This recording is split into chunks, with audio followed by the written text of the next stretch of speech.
Doon sa monitoring nyo, saang area halos yung pinakamadami, yung mga nagbebenta ng kanilang sanggol? At ano po kadalasan, bukod sa kahirapan ano kadalasan po ang dahilan nila kung bakit nila ginagawa ito? So far po, dito po sa NCR, ang maraming cases po. Although kalat naman po sa iba't ibang mga regions.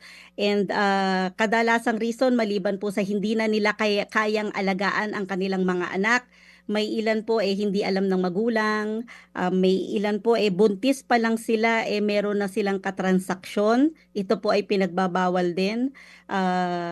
At yun naman pong iba hindi na yung pong iba hindi ho namin nalaman ng reason kasi third party na po yung perpetrator.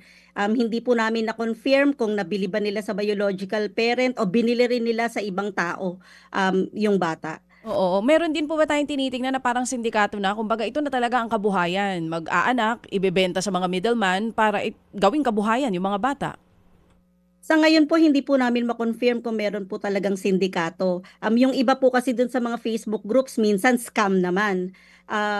Pero meron po tayong isa na monitor na third man po yung naging perpetrator, and mukha naman hong isolated po yung cases na ito. Hopefully hindi po sana sindikato. Mga kapatid, brothers and sisters, saan ka pa? Dito na tayo sa totoo.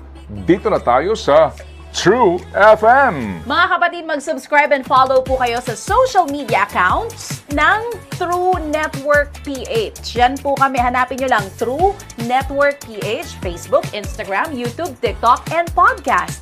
Mapa Apple or Spotify man yan, mahahanap nyo kami. Lahat ng mga napapanood at napapakinggan nyo po sa programa, nasa social media accounts namin yan. So paano mga kapatid? See you sa social media!